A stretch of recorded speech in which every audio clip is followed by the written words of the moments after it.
Spawnable is the premier podcast spotlighting people of color. Every week, we talk news, what we've been playing, and tell you who's invited to the cookout. Our show is all about talking about gaming through a prism of blackness, because we are the culture. Welcome to Chicago, y'all.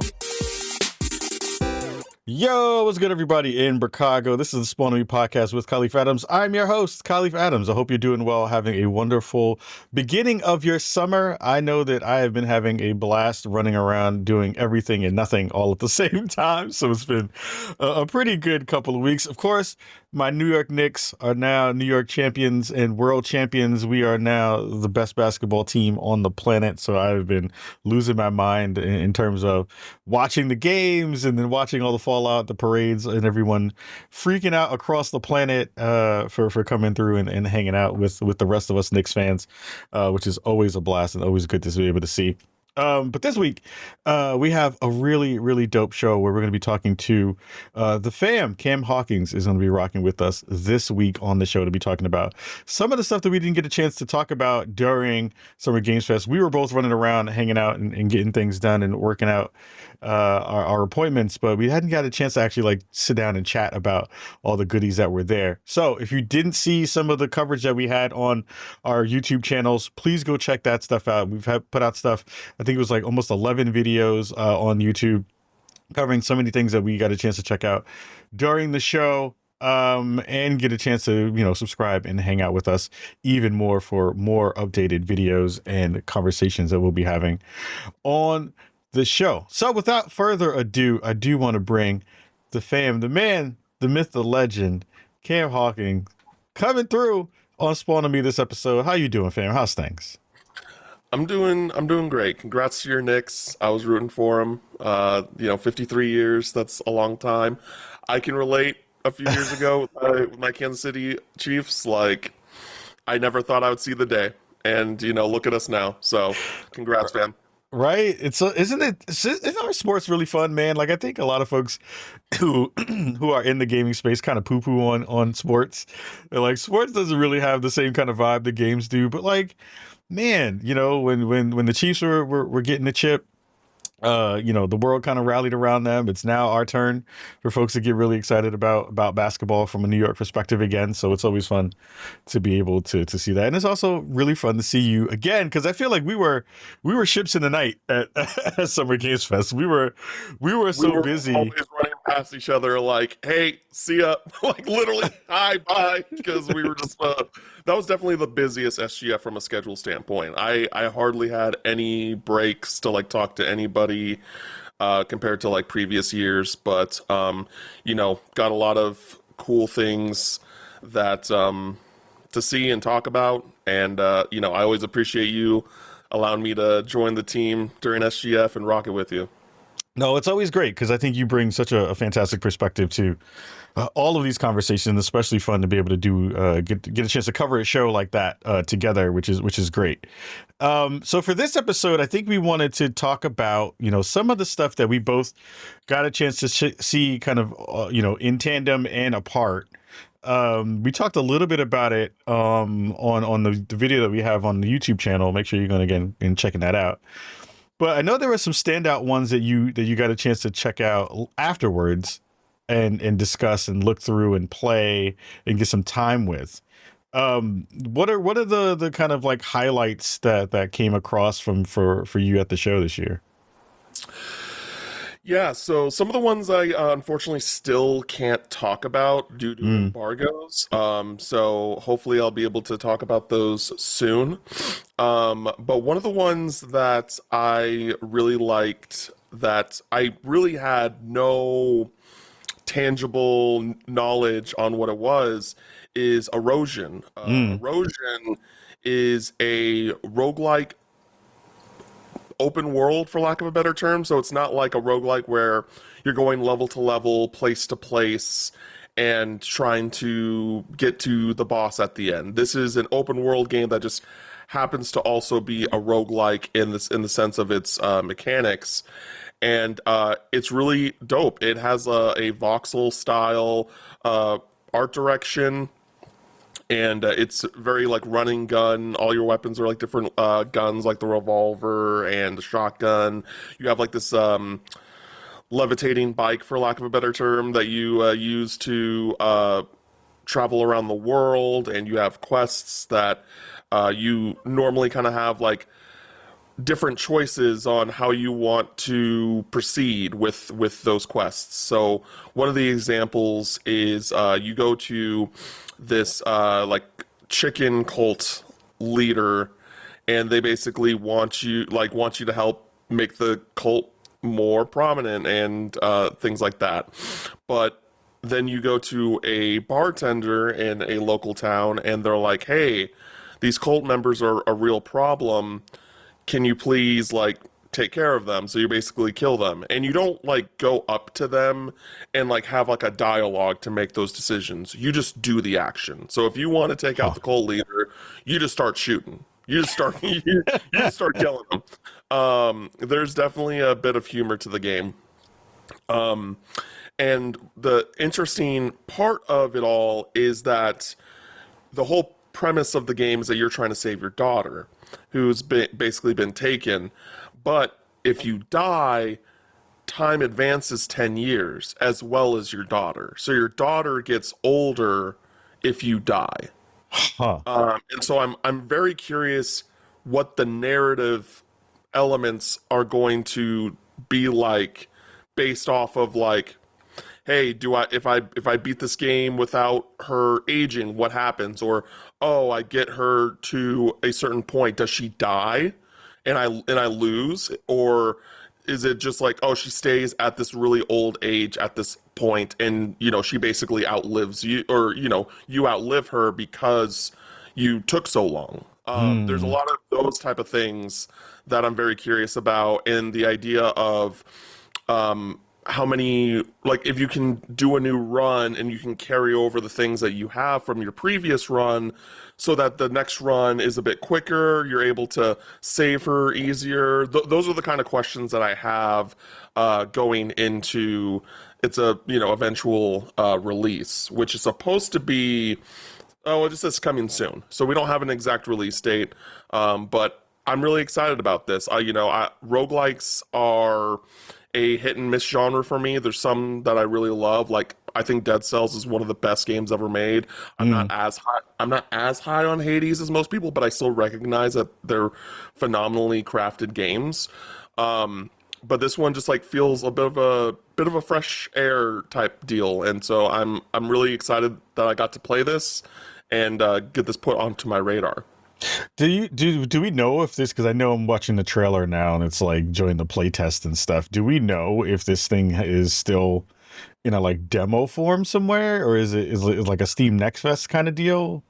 Yeah, so there's a playtest that you can request to join on Steam. I did that once I got back from SGF. So okay. Yeah, because I only got 30 minutes with the game. Yeah. Which in reality is more like 20 minutes with the game.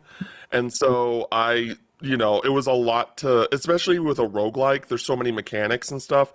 It was a lot to take in 20 minutes. But again, I really enjoyed my time with it, and I'm very curious as to like what the overarching narrative of this whole thing is going to look like. Ooh, I'm very excited for this because I hadn't seen this at all. So like getting a chance to see something new that is new on my radar and speaks to me in multiple ways, because I love kind of twin stick shooters. I love those. I love or it feels like it looks like a twin stick shooter. I love that kind of aging Sifu-esque mechanic that's in there in terms of the time, space, and stuff. And like I like the kind of looking at the trailer. Again, if you're watching this on YouTube or if you're watching this on Spotify, you can see the video versions of the show. It feels like, the genres are also kind of playing around with the timing too. Like it looks like there's a Dance Dance Revolution kind of esque moment in the trailer too. What in terms of the stuff that you got a chance to see in the trailer itself, did they show you like multiple time frames as well? Did they show you like each version of, or at least a couple of different versions of, what era you were in, and how those, did they play any different in those ways? Yeah, actually, that was something that I kind of forgot to mention.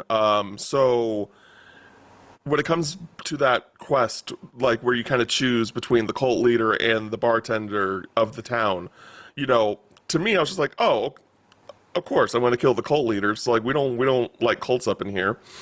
And so I killed the cult leader, and they basically, for the sake of time, they reloaded a different save after that decision was made, and the bartender enslaved the entire town.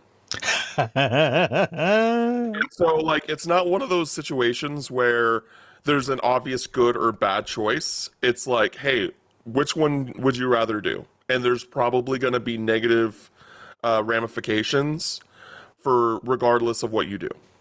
Or maybe it is a good, choosing the cult leader is actually the good choice, and there's some good outcome for that. But yeah, so that's kind of like the ramifications of what can possibly happen, but you don't see those ramifications until you die, which is interesting.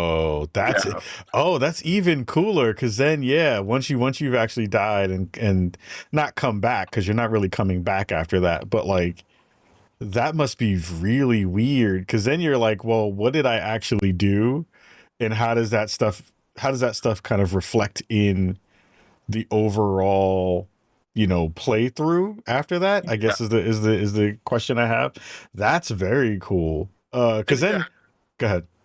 Oh, and it makes sense, right? Because like you're making this open world game, and if you want people to engage with the open world, there needs to be changes that happen as time progresses. And so I think it's a really smart design decision to do these type of things, so that when you do die, it's not like, oh, okay, I gotta like just continue what I'm doing. It's like, no, the world has changed. Let's engage with the world. Let's travel around. Let's see what's changed, and engage with that. And I think that's really cool. Did they say anything about like how many specific errors you're gonna wind up kind of going through, or like time frames? They didn't know, but there is a chart of basically telling you like, oh, these are the choices you made. These are the outcomes of like what happened, that kind of thing, which is what makes me very much think that, oh, this game is going to encourage multiple playthroughs where you kind of complete the chart, a la like Detroit Become Human. Mm-hmm. Right, where you could kind of like go back to certain scenes and be like, oh, let's get this question like outcome that I didn't get before, and that kind of thing. So I think like at first they want you to play it naturally, like how you would naturally want to engage with things, but then it'll hopefully give you the opportunity to go back and do other choices and see what happens there. I'm real excited for this. This might be one of those like sleeper hits that people didn't expect to kind of come through and then be like, oh, what was that game that happened in 2026 that everybody slept on and shouldn't have slept on? So I love that. That's awesome. Thank you for sharing that. That's awesome. Yeah. One last thing I want to mention too, which was really cool, as someone who struggles with arachnophobia. I asked them, because there are spiders in the game, I was like, hey, are you doing arachnophobia mode? Because like I'm one of those people. I'm one of those people that like actually will benefit off of this. And they were like, oh, like we were definitely like thinking about it, like, but they definitely like heard my feedback there. And so I just wanted to like shout out the team. Like they may not do it, they may not do it, but the fact that like I was able to just like tell them directly to their faces, like, hey, like this would be really cool if you did this. And they were like, oh yeah, we were already like talking about it, but like, getting to hear it from someone in person, like that's great. So that's something that I wanted to shout out as well. That's great, because I think sometimes when you get a chance to advocate in person, it has that even greater impact of being like, no, this is I'm one of the folks, like I love the fact you're like, no, I'm one of these people who will not like that part. And to a certain extent, it's like you'd still be able to suggest people play it because you've had a good time with it, but also then it kind of sucks when you are an advocate for a thing that you want people to play but you can't play it yourself. It's cool to be able to see that you got a chance to talk about that. Valor Mortis, which I think is one of those games that has been pretty much on everyone's radar since Steam Fest, and once they got a chance to check it out at Summer Games Fest. What were your thoughts about Valor Mortis? Yes, this game has been on my radar since it came out. I love the Ghostrunner games, and it's from the same dev, One Level Games, and I've had multiple opportunities to play it, but then just like for some reason or another, it just didn't pan out, and so I never really had the opportunity to play it until at SGF. And I'm kind of glad I did, because I feel like that this game feels like pretty complete. You know what I mean? It's like it's coming out I think in September or October. It just got pushed. I know that. And so it's coming out soon, and it feels ready. That being said, I'm also not a huge Souls-like guy. I know that's a pretty unpopular opinion, but I'm very hit and miss with Souls-likes. I love a good challenge, but I love good challenges in a fast environment, not in a slow environment. And so I love Sekiro. Like, Sekiro is, in my opinion, possibly the best action game ever made, because it just like makes me feel so cool and badass. And so when I heard that Valor Mortis was a first-person Souls-like from the Ghostrunner people, I immediately was like, oh, I think this will be one of the ones that clicks with me, because it'll feel faster, it won't feel as slow, and, you know, through my time of playing it, like, I had a really great time. I really liked it. It has a really nice, fun parry system. I think the level of difficulty is pretty balanced, like, you know, and it's very early. You know, I basically played the beginning of the game. It was like the first chapter. You know, you're basically like learning your abilities. You're learning to get your foothold on things and stuff, and you're getting a taste of kind of what the narrative of this world is, which is pretty fascinating. So basically, the idea is you've basically come back to life, and you were a soldier in Napoleon's army at the time, and Napoleon is also like talking to you. And all of the not all of the enemies, or maybe all of the enemies, but most of the enemies that you're fighting in this game are also former soldiers, whether they be from Napoleon's army, or I believe it's the British army, that were also affected by this thing that Napoleon basically unleashed on everybody. Yeah, it's a very interesting world and narrative. And the combat is really fun. I love the parry system again, and I just think that not Valor Mortis, but like One Level Games just has like, or One More Level. Sorry, One More Level is the name of the developer. I think they've done a really great job, and they just feel like an underrated studio, right? Like, they made Ghostrunner 1, and I feel like some people played it, but not enough. And then Ghostrunner 2 came out, and like got more people involved. And I don't know if this was their intention, but it just feels like, hey, like, we know we have the talent. What's something that can get more people's eyes on us? And I think having a first-person roguelike, which, from my knowledge, we don't really have one of those yet, be something to really bring people to them as a studio, and potentially go back and play their previous titles, because again, they just continuously have made games that really speak to me, like, as someone who loves Mirror's Edge, and I saw Ghostrunner, I'm like, oh, this is it. This is what I've been waiting for. And I think they did both of those games splendidly. I think those are both like high quality, well-made games that were like on my top 10 in both respective years that they came out. And I think that Valor Mortis is not going to be any different. And I think it may be like, again, outside of Sekiro, I haven't finished a roguelike, or not roguelike, a Souls-like. And this might be the next one, because I just really dig everything that I've experienced so far.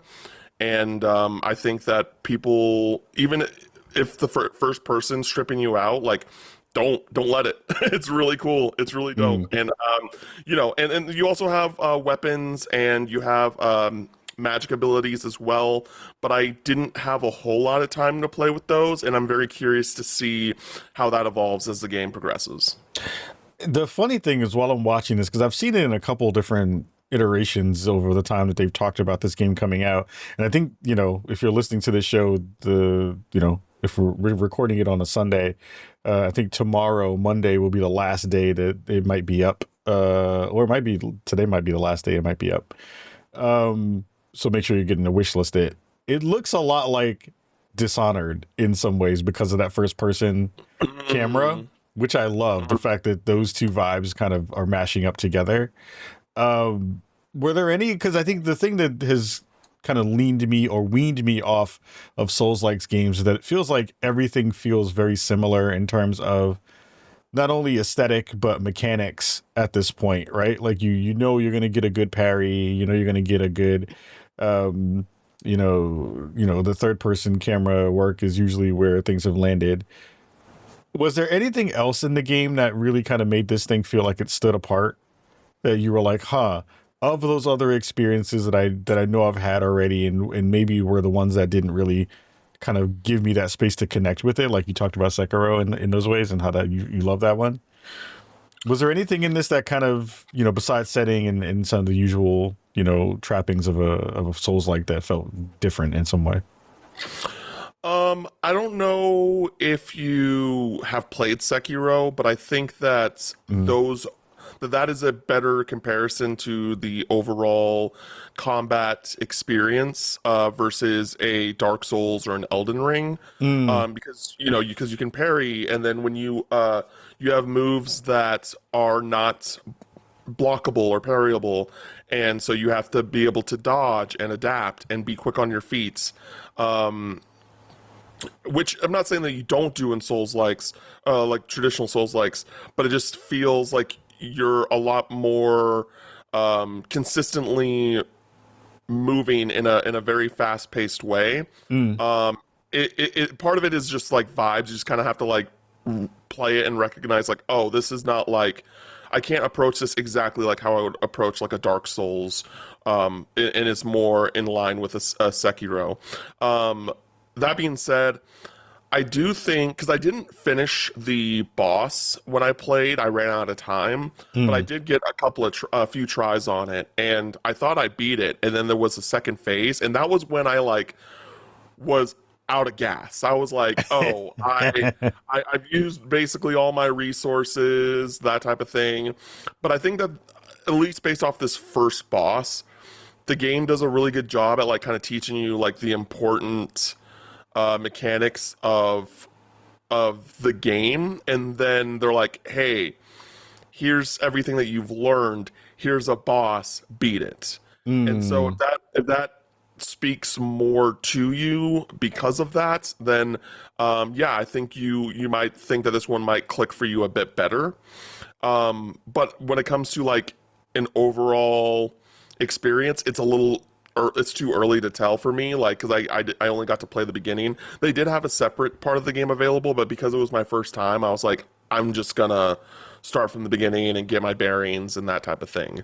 But I think that, but the boss fight was like super fun. Like I had a really great time with it, and I was just like, I was mad that I didn't get to beat it before I left, and so that's honestly something that's been kind of stuck in my head since SGF. It's like, man, I really wish I had the ability to beat that boss in time, but I didn't. And so I'm very excited for Valor Mortis, and it's coming. I know it got pushed back. I'm trying to see what the release date is now. It got pushed back to October 13th, which I think is fine. Yeah, that's not bad at all. That's one thing that's interesting about all these dates being in September. I'm like, I understand y'all are worried about GTA, but GTA comes out at the end of November. Like, you can easily release games in October and I think be okay. Yeah. And so the fact that we're starting to see more and more games pushed to October because everyone initially set release dates in September, I think this is a good place for Valor Mortis, especially because it's also coming around Halloween time. And it does have like that kind of Halloween vibe to it. So I think it'll be good. I really hope people support this game because even though their games have gotten like more and more in budget, I think that, at least from a visual standpoint, it looks like that. I just feel like that is a studio that could use all the support that it can get where it's at. And so, yeah. I love that. Does it have the light the lamp, all the enemies come back kind of stuff? Like sit at the bonfire thing? Is it doing that Yeah, too? so there's a lamp where you rest at, and that's where it's like the bonfire of the game. Oh, okay. Yeah. Okay. I man, every time I see this thing, it looks really good. I'm gonna try to sneak some time in with it if it's still up today, after we record. It's still up. I looked. Okay, good, because I feel like I missed it too. Like there was a preview event, and I was like, this joint is at like crazy hours of the morning, and I missed it, or I just had another appointment and missed it. But I want to definitely get a run in on this because I'm excited for what this is going to wind up being. Another game you checked out was Out of Words. I'd love to hear more about that because I remember seeing the PlayStation announcement about this and having this kind of really dope stop animation kind of aesthetic. I'm definitely excited to hear more about that from you. Yeah, so Out of Words is very similar to like a Josef Fares game. It's a co-op adventure game, and it's done all in stop motion, where this boy and this girl are basically, they both want to confess to each other, but they fail to do so, and they are put into this world where they cannot speak to each other. So all of their cooperation is like done through their actions, you know what I mean? And there are a bunch of like cutscenes, and again, it's all stop motion, which is really, really great. I believe if I remember correctly, I believe the stop motion team is from Denmark. But I may be misremembering that. But they've been working on it for a while now, and it's it's a really cool adventure. Like, I don't think it's done. There was a really fun little puzzle where like they kind of like flip sides over and over again, and you kind of have to like use that as like a bit of a platforming challenge.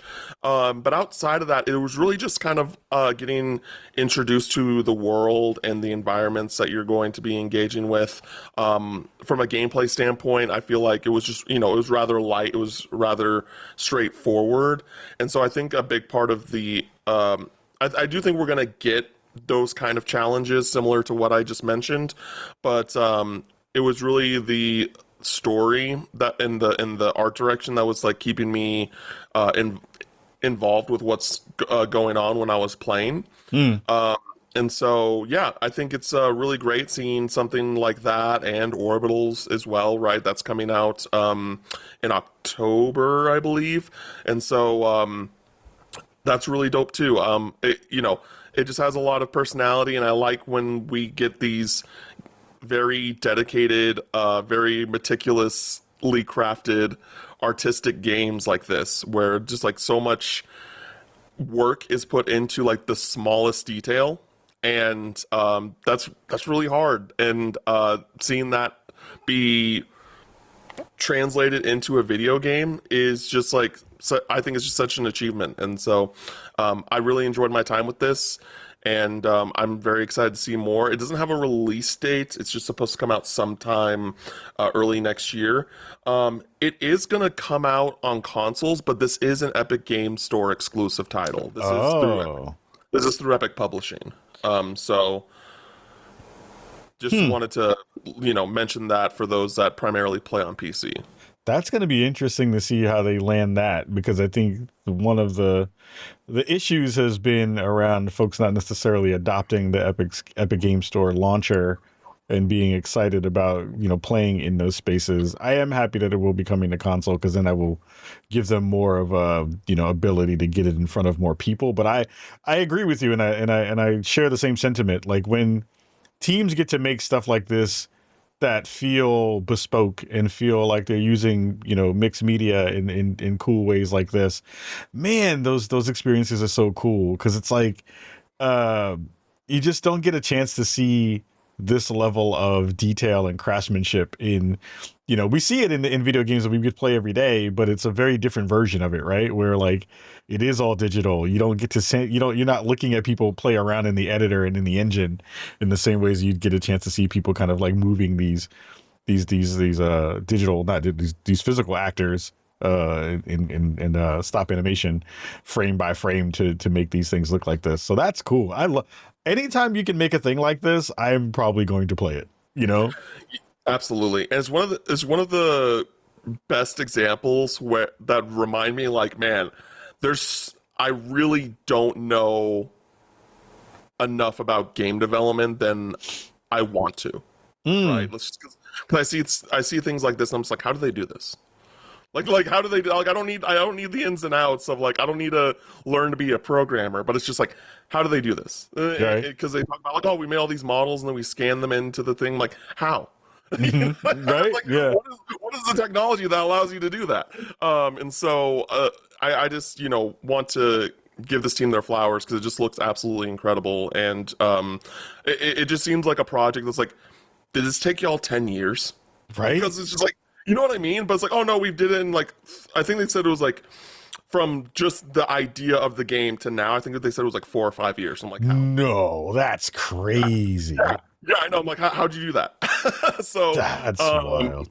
it's just one of those things where, and like, how big is that team then? Because they do the painting, they do they do the actual like animation stuff. It's like, how do you do that?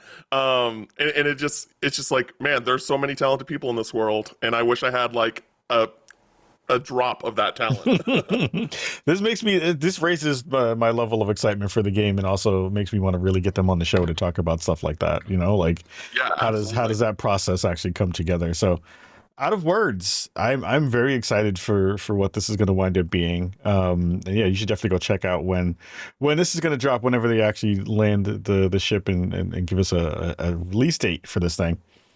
I know we also had 2 other appointments that we did have, not necessarily together, but we covered the same game. So I talked a little bit about some of the stuff that we checked out at Probably Monsters. Shout out to that team. And 2 of the games that I want to hear your thoughts on are Crimson Moon and Nokomi Nazi Hunter. Tell me, we're going to talk a little bit about Souls-likes again. But what was your thoughts about Crimson Moon? Yeah, so Crimson Moon, when it was first shown off, I believe that was at a Nintendo Direct, actually. I may be wrong about that, but first time I saw it, it didn't really speak to me outside of the art style. And so when I saw that there was an opportunity to play it, I was like, okay, let's actually check and see what this is. Because at first I didn't know if it was a roguelike. I didn't know if it was more like an action RPG, adventure type title. And so, but I kind of went in thinking it was going to be a roguelike, and that's what it is.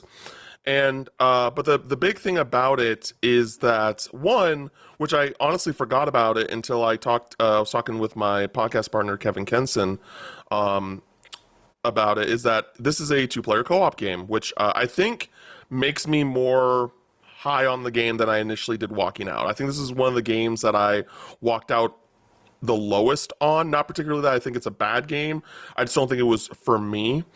And the reason why I think that is, we got a pitch before the game about just kind of like, we've been working on this game for a while, the kind of whole general spiel that you normally get if you have one of these type of events. And I was playing it initially, and I was, I enjoyed what I was playing, and then I hit my first death. And then I immediately got back up, and I'm like, oh, okay, so I guess I'm alive again. And then I died again, and I'm like, oh, I'm back alive again. Like, is there like, what's the system at play here? I was really confused, because I don't think you don't see it on the B-roll here for those that are watching, but there's not. I don't think the HUD in the game is really great at telling you like, oh, this is how many lives you have left. And even Kevin, because he got to play it, he did much better than me because he's more seasoned in the Souls-like genre, and even he did not know until like near the end of the demo where someone told him like, oh yeah, this is where it shows how many lives you have.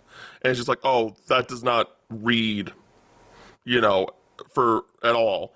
And so, eventually I got to a checkpoint, for lack of a better term, because it's not really a checkpoint, but it's really just like a place where there are these 3 circles that you can choose a boon or a buff.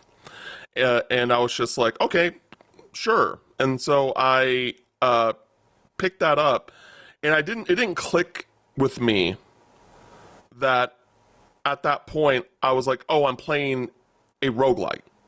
And so I kept going, and then I properly died and lost all my lives, and I got sent back to the hub world.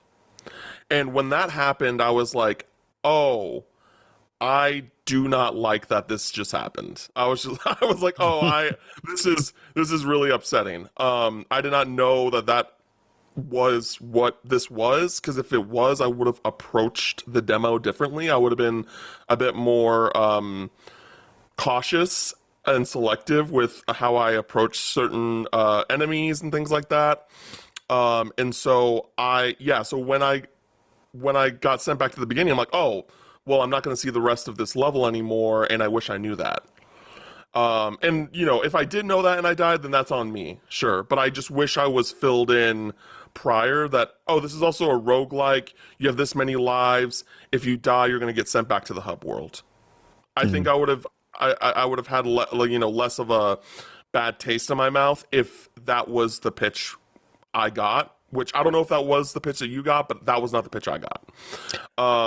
And so that was something that I just wasn't a huge fan of. But I think with having the 2-player co-op aspect to it, I'm a lot more open-minded at the end of the day to give it another shot, because I love co-op games. I love Borderlands. I love games where I get to play with my friends in a, campaign environment. And so that's something that speaks to me, and I'm more optimistic into giving it another shot, and knowing the things that I know, I can approach it with that information.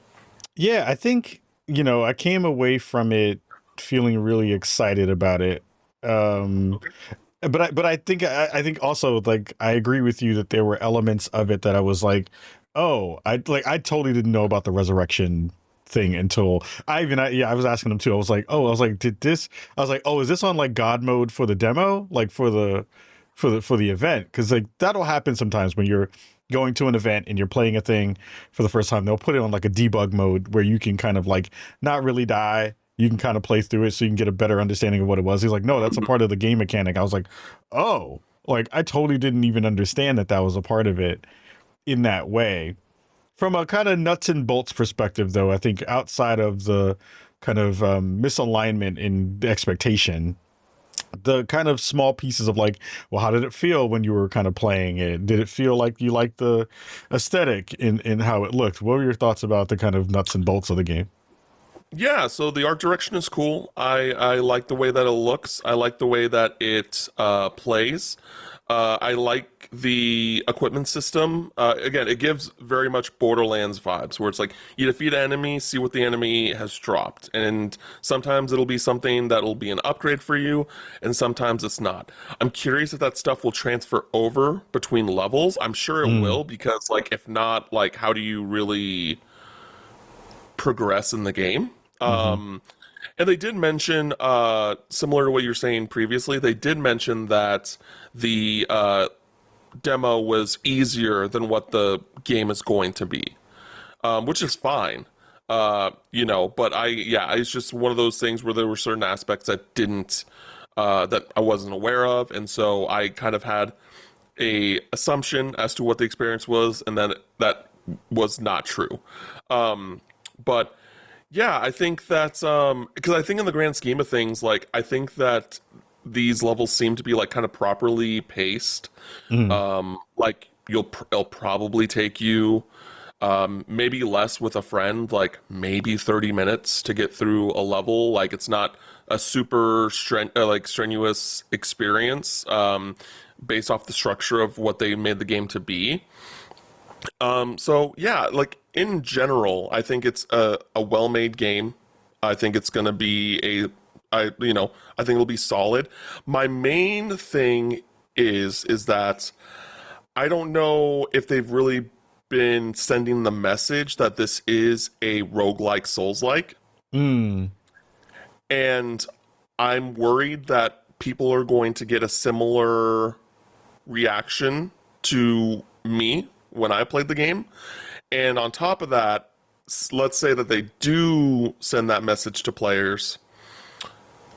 That is a niche Venn diagram of people that are going to be like, yep, this is what I want. I want a Souls-like and a roguelike like mixed together. I don't know how many people that's really going to directly interest. But you know, I don't think it's going to be super large. But then again, the 2-player co-op, the Borderlands type experience, like that is the thing that's kind of keeping me interested, right? That's the thing that's like, okay, like that's, you know, that's fine. I'm not a huge fan of this, but I love this. And so this is like the thing that might, you know, again, keep me interested in checking it out once it drops later this year. I think alongside those lines too, I think the thing that may be the thing that gives it more legs and you know, ability to kind of get a good space is, you know, with you talking about the difficulty in the demo, I think that'll be the biggest thing for them, is if they can make the difficulty approachable in a way that because that was the thing I liked about it a lot, was like, oh, okay, as a person who's played all of those genres of games, there is a level of Souls-like where you're just like, all right, I gotta lock in to you know what I mean? Like it feels like almost playing like a competitive game where you're like, all right, I gotta be kind of sweaty and lock in to make sure I'm having a good time with this. What I loved about this was it didn't feel like that. Like I wanted to feel difficulty. That's not the way you say words. I wanted to feel difficult, but I also wanted to have a level of approachability where I don't have to feel like I am spending a ton of mental energy just focusing on all those small things of like the dodge felt approachable. The way that you're kind of using those secondary abilities felt like those are great to be able to clear a room and do some of those things. So yeah, I agree with you on some of those elements of like where it might land in terms of the audience, but I feel like that may be its saving grace to find a space where people will play it or will be like, oh, well, I have an expectation for this. And if it doesn't meet that, these parts are giving me the fun factor in that space. So that's rad. Any last thoughts for Crimson Moon before we go into our last game of the show that we wanted to talk about? No, I think that's it. I just wanted to mention that it's coming out in September. We don't have an exact date yet, but they did say September. Okay. Yeah, I'm hyped for it. And shout out to our friends from Probably Monsters for that. And yeah, we had to check out one last game, which was the game that I was the most excited to check out from Probably Monsters, which was Nokomi Nazi Hunter, which again, in a time frame where we are having the weirdest space with people who are actual Nazis in the world, it was kind of cool to see them jump head first into making a game where you're just literally taking cats out. You're just like, we are not sugarcoating our feelings about this legacy of people and stuff. What were your thoughts about Nokomi Nazi Hunter? So the first thing I want to mention, and that they're very clear about when we got the pitch and when we played the game, is that this is a very early build of what we play. This is an alpha build. This is definitely a work in progress. You could feel that as you were playing through the game. Yep. That being said, like I had a lot of fun with this one. Obviously, like killing Nazis is fun. There's no reality where that's not fun. But I think. In a video game context, to be clear, I don't want that to be clipped and people are like, "Oh, this guy says," you know. But yeah, I think the main thing about it is, so this is like a revenge story where you're basically just like, you know, you're this character getting revenge, assumingly Nazis killing people close to you, and we basically get this. Not as tight, but we do get this like Batman Arkham combat style, where you're throwing fisticuffs. You have like some weapons like a knife, and then you have like a like a counter system that you can use to counter enemy attacks. And again, it feels early. It feels like it needs to get some polishing done for sure, but it was fun, and I really enjoyed my time with that. Outside of that, I think it's a pretty linear experience. There are little things that you can do along the way, like you can burn Nazi posters. When you're like, a big part of the demo took place in like a Nazi headquarter or office space, and you'd see like these posters on the wall, and you could just like light them on fire and and burn them, which is cool. But overall, like I think the big thing is we just got a nice little taste of the combats and the just minute to minute gameplay experience. And I think it has some really solid grounding, some really solid fundamentals, and I'm very curious to see what this game looks like in like a year's time. Yeah, I agree. I think one of the things that did come through was, yes, you could definitely feel the early build parts of it, because the combat felt a little bit disjointed in terms of the speed in which you're kind of hitting a button and when you're kind of stabbing somebody. And I shared that up to the team when I was there and talked to them about that stuff. And when you remember that it's an alpha build, then you give it a lot more grace in that way. But I love the fact that not only are they kind of really going all the way on this revenge tale, but it also is going to be kind of cool to see where they're going to go from the narrative perspective. You wind up losing some, even in this short clip, wind up losing somebody who got attacked by the Nazis, and seeing how they're going to talk about the Führer and all these other pieces of it. But it was cool to be able to see them go through and build this world out in a way that felt unapologetic about what it was trying to convey. I think a lot of times, the last time I've seen something like that is probably in Mafia 3, when they had that moment with the clan, and you roll up on a clan meeting, and they're basically burning a cross in the middle of the bayou, and the main protagonist literally goes through and almost COD style goes through and mows everybody down at the clan rally. And it was cool to be able to see that, ProbablyMonsters say outright, like, no, we are not hiding from the potential smoke here. Like, we are, again, if you're rooting for the bad guys in this game, that's a problem. But yeah, even more so, seeing that they're just like, well, why would we not be able to make a game like this and talk about this kind of story in terms of direction. I really also like the art style a lot. I think the aesthetic was cool to be able to see them go into almost I'm trying to think of again, also feels a little bit like the kind of world of Deathloop in that way, with the kind of way that the characters were built out and the kind of the visual design of that space. And the demo was short. But it did have some, stealth elements to it. Again, I'm curious to see if they're going to add, or if they're going to have guns in this game that you're going to be able to pick up and use. Because there's a lot of I believe there is. I believe you got to use one briefly in the beginning, like the very beginning of the demo, if I remember correctly. But because I remember a lot of it was kind of mostly hand-to-hand combat stuff of you doing parries and stabbing people up in that way. So it is high on my list. I want to see how far they go. Like, this is one of those games where I'm like, I want to see how gruesome and how far you will take it, and see what the repercussions are going to wind up being for not only the game but for the other folks. It's hard. It's very rare now to see studios take a stand versus a very specific kind of ideology. But Nazis always can get it. So that's always great to be able to see that stuff happen in the mix.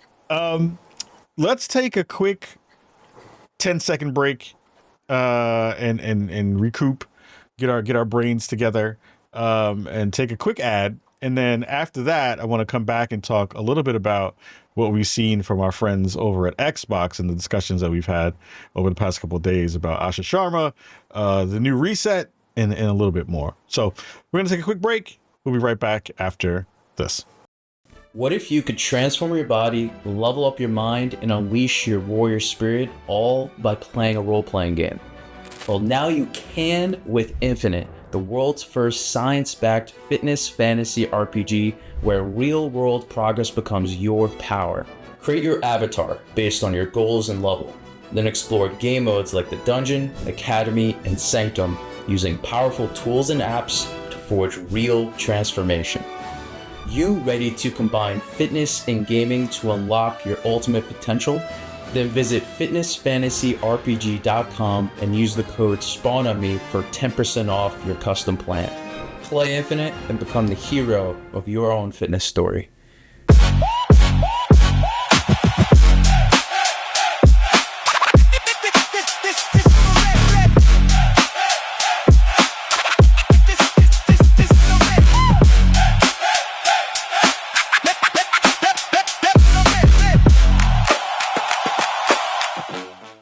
Thanks everybody for hanging out for a little bit. Thank you so much for our wonderful friends over at Infinite, helping us out and getting you fit for the summer and the future of your life. Giving them massive props as always.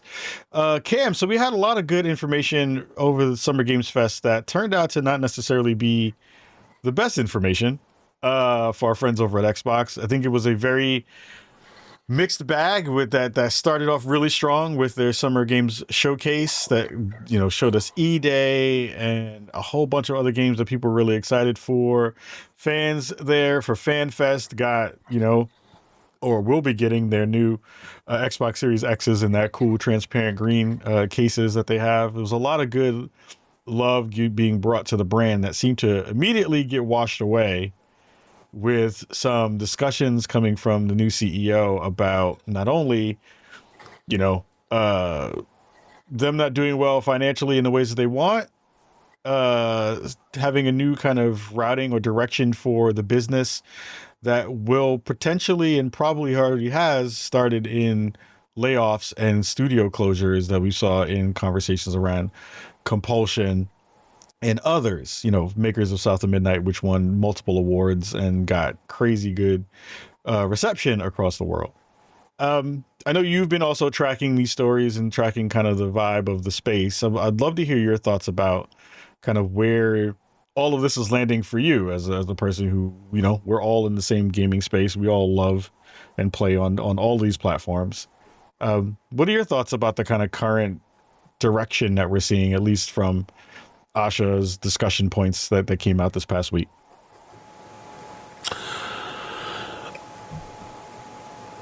Not to be hyperbolic, but I think it's just all bad. I think it's all really bad. I think it's all really disturbing.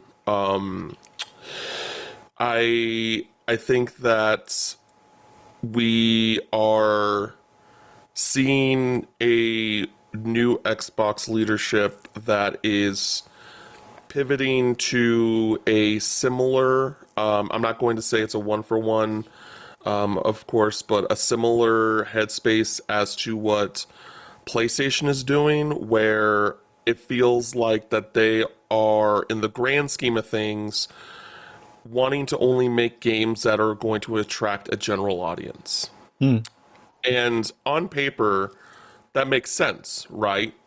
But I also think that you bought these studios initially for a reason. And these studios like Double Fine, like Compulsion, they make very specific video games. They have a very specific identity. And I think that hearing that these are the studios that are going, like, honestly, like, when I first heard the list of studios, like, unfortunately, I thought Compulsion would be one of the first ones to go. And I think Double Fine and Ninja Theory were more surprising. Double Fine more for legacy, of course, Tim Schafer and like the several iconic games that he has released under Double Fine. But then there's also like Ninja Theory, which I have mixed feelings about Ninja Theory over the past like few years. I think Hellblade was a really, really cool game, a really cool experiment that I think consumers really ran with in a way where they're like, oh, well, we got to make Senua 2, which for me, I was like, okay, like at first I was excited, and then like the reception was a bit of a mixed bag. That when we learned that they're just making another Senua game, I was just like, why? Like, let's make something else. Like we've done the Senua thing. Like I would like to see something else. And then we later learn, that that announcement was really only made to hopefully attract investors. And so, which to me is just very disgusting. And I get it that it's a business. I totally get that. But there's gotta be a different way to approaching these things instead of like closing studios. I just don't understand the choices behind that. And I think one admittedly like potentially good argument is that just maybe Xbox just needs to get out of the hardware game, and they should start doing software and making games, and so like that potentially cuts the costs down as well, because when it comes, like, Nintendo's always going to be its own thing, and then like PlayStation's been doing their thing as well, that like outside of like Game Pass, which we know has lost millions of subscribers, like it's they've said it themselves. And this is someone who like primarily likes to play on Xbox, like what is there to go to Xbox for at this point? And that's like I think the really tough conversation that we need to be talking about, what Xbox needs to be talking about, because we know from the reveal of the Xbox One that did irreparable damage to the Xbox identity, and we're still seeing it today. Like, and that I think that this is a long-term outcome of that of those choices back then, and I just don't know what the right solution is. But I do not think that getting rid of your studios is the right call. And we know that there's talks about them getting their freedoms instead of shuttering, and I hope that is the case. Like, the best of a worst situation is that they get their freedom and they can continue doing their things. Because in a bigger picture standpoint, and I don't remember who I saw that said this, so this is not an original idea, but it does put in the perspective, like, there's been such a long line of people losing their jobs that are making games, that like, what's the breaking point for them where they're like, okay, I'm done with making video games. I'm gonna take my talents to a different industry. And that's another thing to really put into perspective. And I'm really unsettled. It's really unsettling. And I just don't know, again, what the right solution is. And there's just so many talented teams there that I'm also really worried about, like Oblivion, who I think makes the best Western RPGs, personally.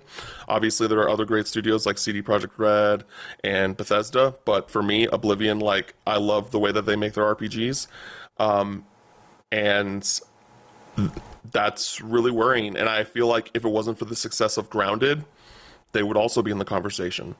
And we're also hearing rumors about Arcane being a part of that conversation, even though they're in the middle of making a Marvel game, which is a whole other thing in and of itself. So a lot of really worrying information that I don't really know how to take in any positive way. Yeah.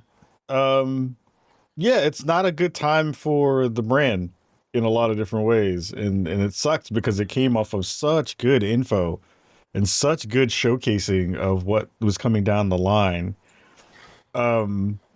It hasn't necessarily removed my excitement for what those games are going to wind up being, but it does just give me pause now to be able to be like, well, man, we've seen multiple times now games with critical success. Again, I think the balance right now is, and I see this is a conversation that I see across the community often right now, is especially like, it seems like Asha and leadership are getting pulled to the carpet.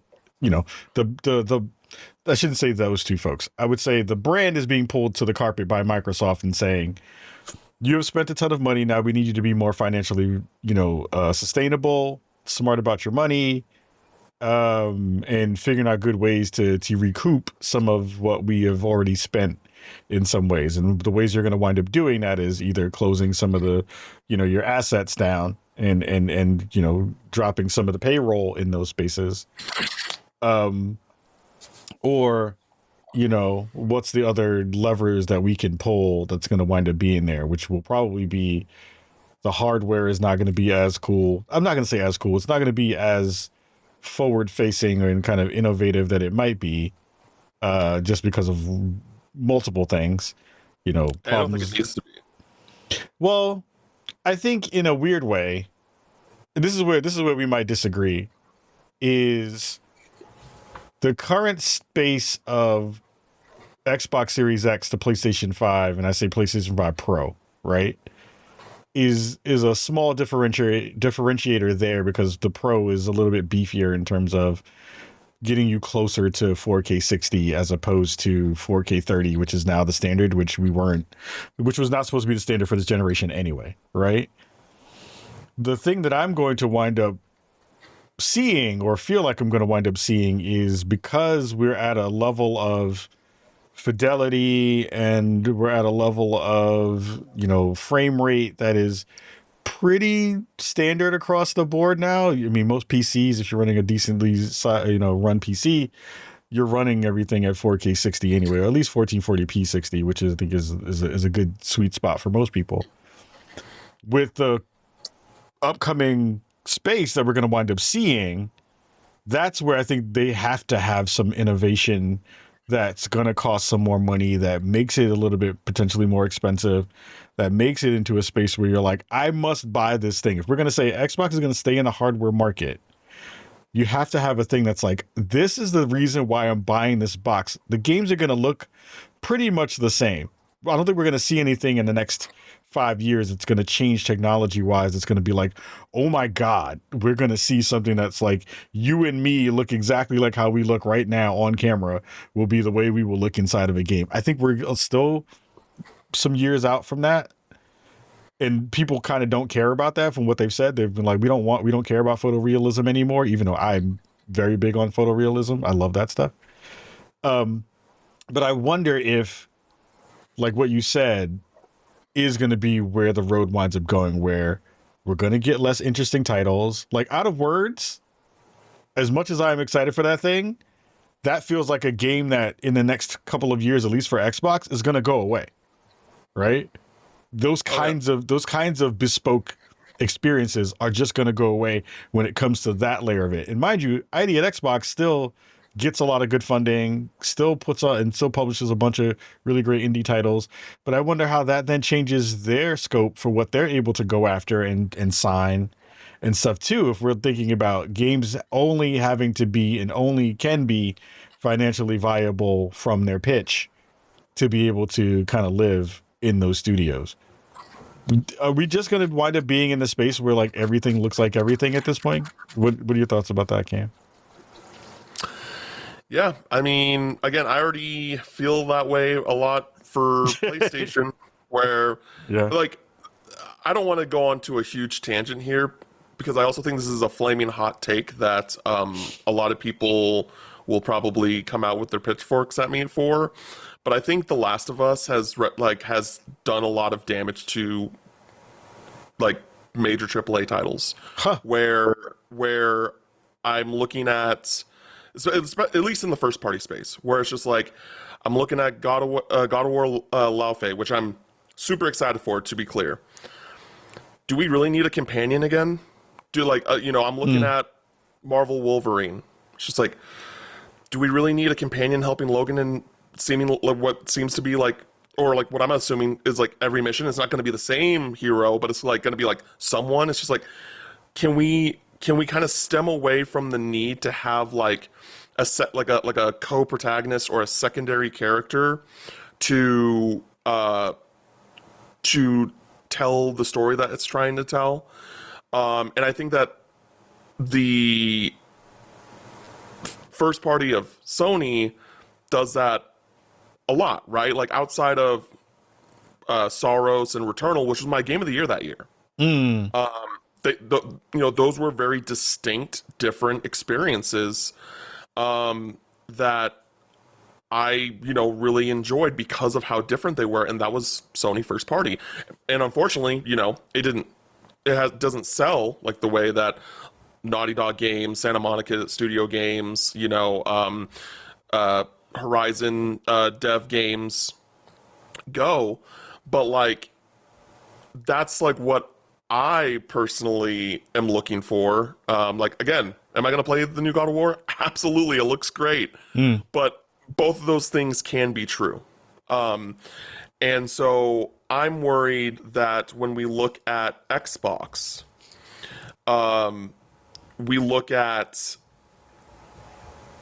Halo, we look at Gears of War, of course, which those have been legacy franchises, and we have the Activision stuff. We're gonna have Call of Duty. We're gonna have Blizzard stuff.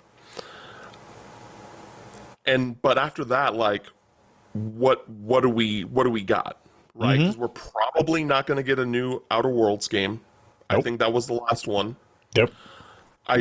We have Grounded, which cool, like that's doing well for them. I love that for them. That's not what I go to Oblivion for. Yep. So what has Oblivion got next? If Arcane does get shut down, like we already have not had Dishonored. Or Deathloop 2. Or Deathloop 2. And then we're shutting down the game that is getting an exclusive Marvel game. Like, I don't understand that logic. But I will also say that, where is that game? We need to see that game. If we don't see that game before the end of the year, without knowing whether or not that studio is shut down, that's not a great look either. And then we have, like, Forza and hopefully Fable, right? Because Fable is still a legacy IP as well.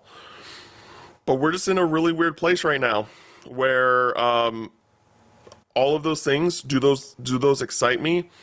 Sure, they do. But if that's all we're getting from these first-party studios, that's not exciting. And that applies to Nintendo too. Like, when a new Nintendo first-party game comes out, normally it's like, okay, like am I excited for it? Sure. Do I wish it was like a new IP or something more interesting? Absolutely. Would much rather have something like that. At least like in between entries, like give us a little bit of something else while we're waiting for the next thing. And but then you also have to put into perspective like how long it takes to make video games, and I totally recognize that as well. So it's, again, I don't know what the perfect answer is, but I think streamlining the kinds of games that your first party studios makes is not the answer, unfortunately. And I just wish that we were in a place where we could kind of move on from certain IPs. Like, am I excited that there's another Gears of War game? Absolutely. I love Gears of War. Did we really need to go back to Marcus and Dom? I don't think so. I think like we ended Gears 5 on a pretty big cliffhanger, and Gears 5, like, I think is one of the most underrated games that came out that year. I think it should have got more critical attention, and it was well received, to be clear. Just like when it came to like award season, I don't think it got the acclaim. I think The Coalition is maybe the best studio under the Xbox banner right now. Like, just from a technical standpoint and the games that they create, like, very well done. But yeah, so I want Gear 6. Like, give us Gear 6, finish out that trilogy. And I know that, like, Coalition is basically, like, the Gear studio, but, like, give us something new. Like, they're a super talented team. Like, let them make something new that will get fans excited. But, yeah, that's kind of just where it feels right now. It's just like, oh, if it's not a IP that already exists, that already has its regimen of fans, it's not worth it to us. And I think that is just wild, and it is diluting the creativity that can be made with these high budget titles. I agree with everything you shared. Like, I am team, let's get some new stuff in the mix. I want new stories, I want new worlds, I want new IP, I want new things to kind of get a new space to grow and become those new things that we all care about and love. But I guess my question to you is, since we know that, like, and I don't know when Sony is going to kind of, you know, cop to this too, where, like, the thing I'm the most excited about coming out of their camp is Intergalactic, which I'm very excited about. But that, again, is like, that is them giving Naughty Dog the ability to go and make a new thing and say, no, we're going to let you have the leeway to go do it, after making a crap ton of money off of Last of Us, right? It took a crap ton of money probably for them to get that kind of leeway after seeing everything that happened with multiple other studios in that way. I guess my question to you is, how much of this is this risk aversion, you know, being mimicked from the audience too, right? Where, you know, the conversations I see all the time are, oh, this new game failed because nobody wanted it. Who asked for this? Who wanted this new marathon? Who wanted, you know, whatever X game is going to wind up being, when I want this old thing that, or a version of this old thing that continuously kind of puts out there.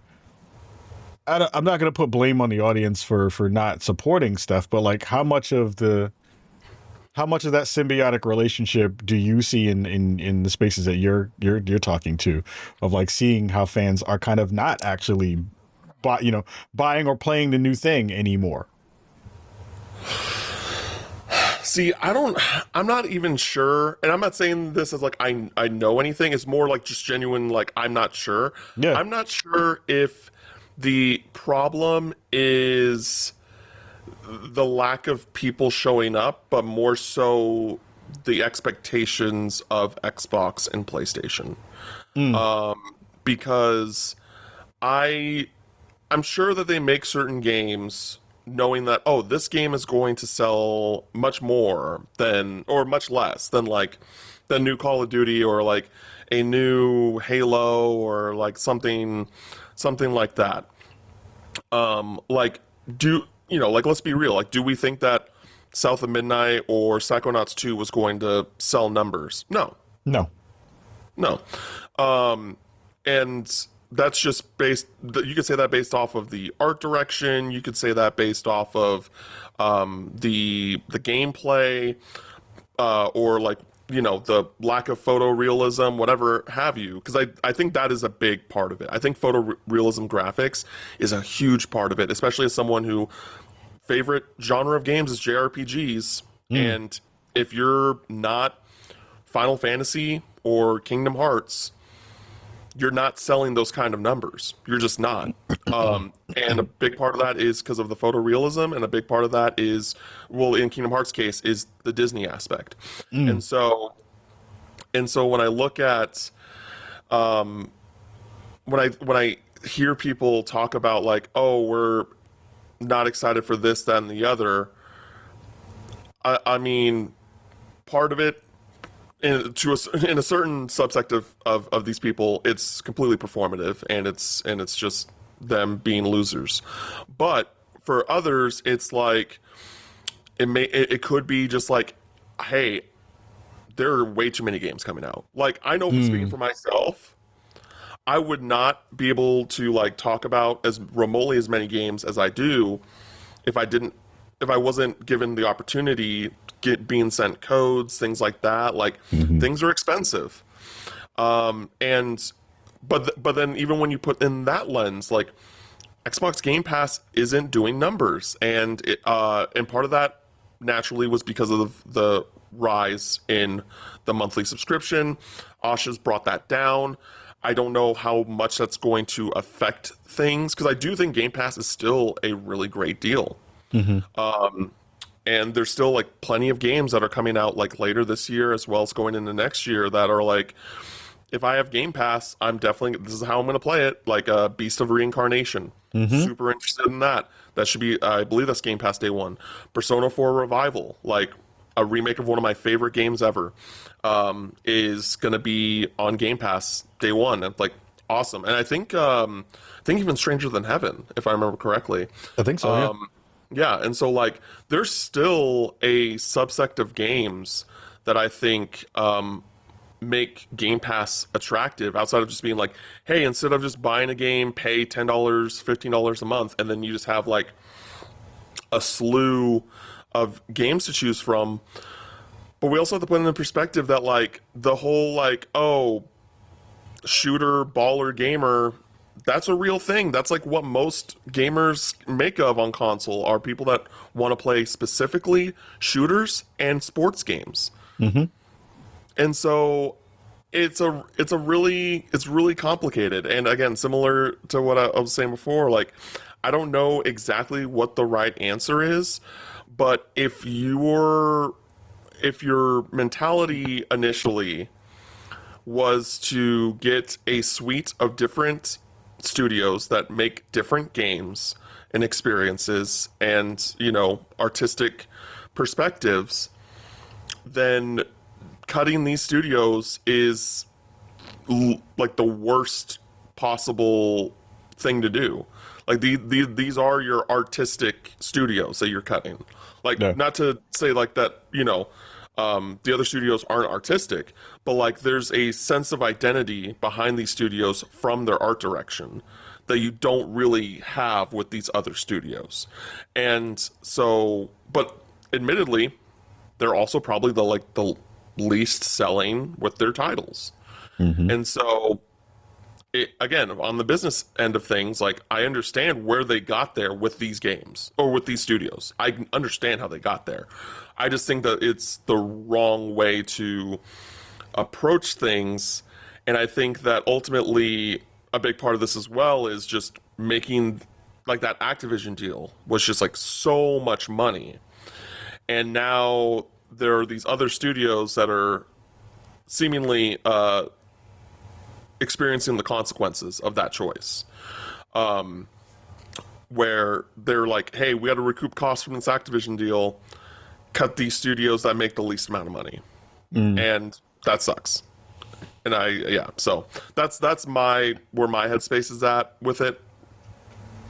I don't know if you agree where that comes from, but no, I think you nailed it. I mean, I think it sucks that, you know, legacy studios like a Double Fine that have, you know, I think have held up, you know, parts of the industry with Psychonauts, and you know, I love Kiln. I think is actually a really fun, dope game. I loved Keeper.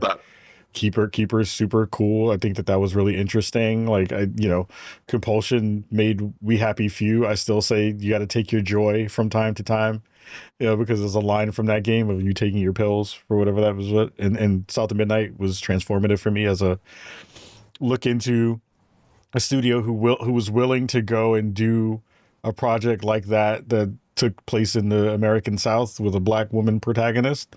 Like, there are very few studios who are making those choices these days and should be applauded for those things, because I wonder, the thing I come away from as we wrap this conversation up is, you know, people have talked about the death of the middle, right?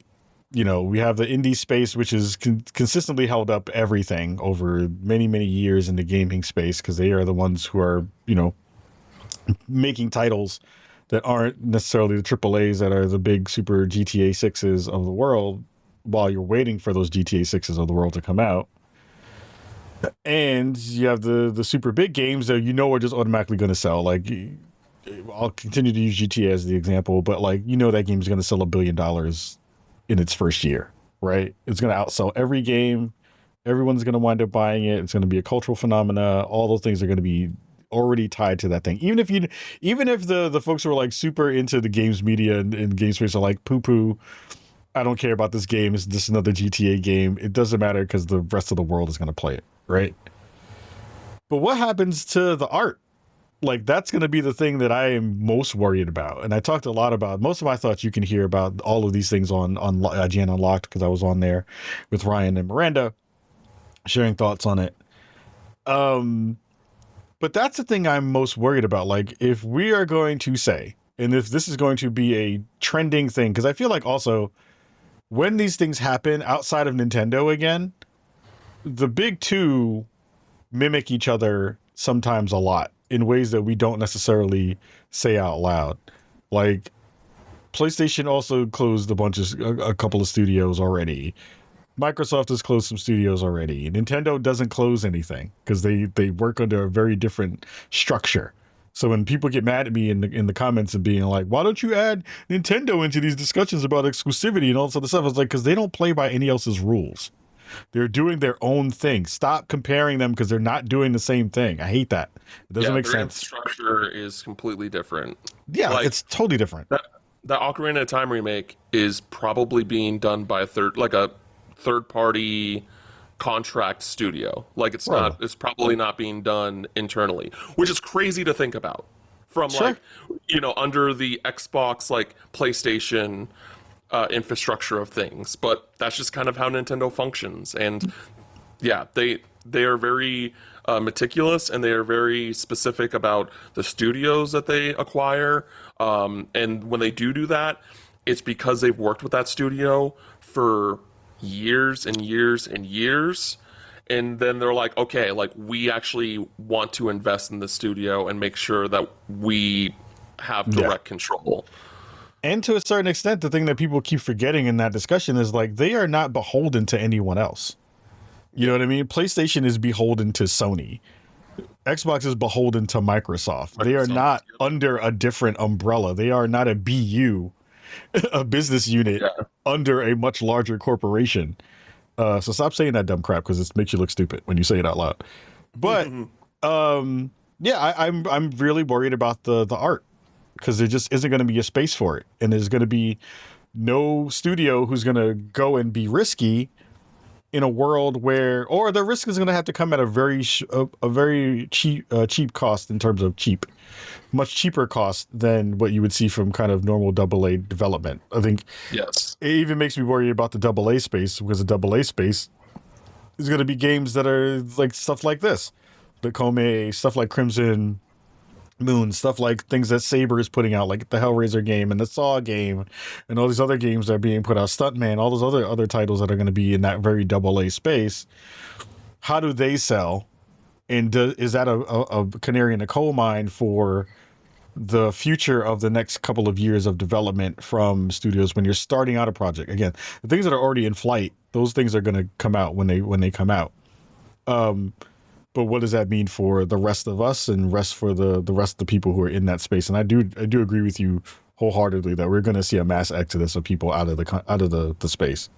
Either they got fired out, they had to deal with the community and the community kicked them out, or they just didn't feel it tenable to be like, I'm going to be in an industry where I can just get cut for everybody else's bad management. So it's very similar in the journalism space and the games writing space, where like there's companies picking up these notable sites, and then they're paying scraps, and many people that are very talented at what they do have left and are no longer doing that stuff. And so unless you are an incredibly notable name in that space, you are going to struggle to get a job that there should be many of that pays what they pay. Yeah. And I think a lot of that, I think that's also what you call it too. Like, I think the idea around who are the notable names in games journalism currently is so wrapped up in where you like your legacy of what you've written and what your kind of lane is. Like investigative journalism has a very specific lane as opposed to kind of enthusiasm journalism is what we kind of do. So it winds up giving you that space, but also that job is really so dependent on the audience, because if the audience feels like you're not a threat, then they will rock with you. But as soon as you feel like you're a threat and you'll say a thing that is anti-consumer or, you know, at least poking at the ideas of like how we all are in this symbiotic relationship, those folks get blacklisted real fast by the audience too. Oh, that person wrote for Kotaku. Oh, I can't believe a word that they have said. Oh, that person works at such and such. Oh, they said this one thing about players, and now we can't listen to them because they might be honest about a thing in a way that people don't like to be honest about. So yeah, it's a lot of moving parts in the industry right now. You know, I'm feeling enthusiastic, but also very worried about where we're moving.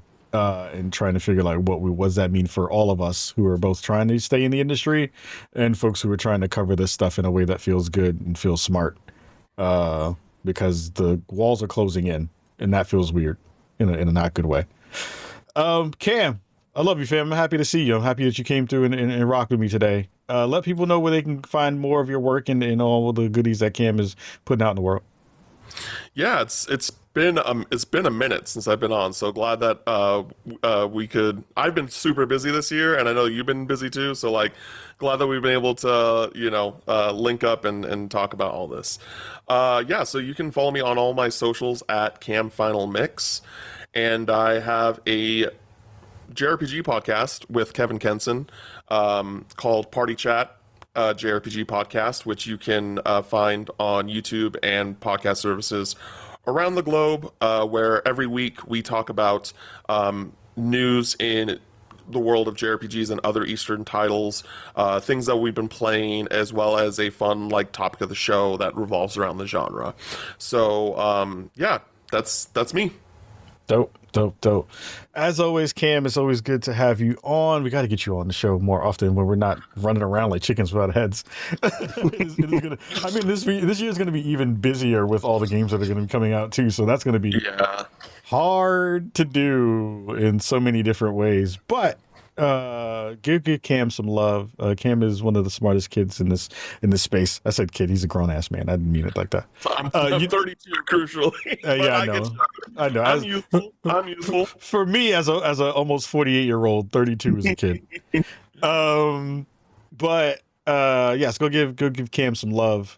And check out more of his work. Check out the stuff that we have on the YouTube channel, stuff that we have on the social channels, our Instagram, Instagram, TikTok, all those spaces. We've been putting up some shorts from Summer Games Fest on those spaces, YouTube shorts as well. We've been getting some decent numbers on that stuff, which has actually been really surprising and great because we're trying to get to 100,000 subscribers and we're only at 6,700.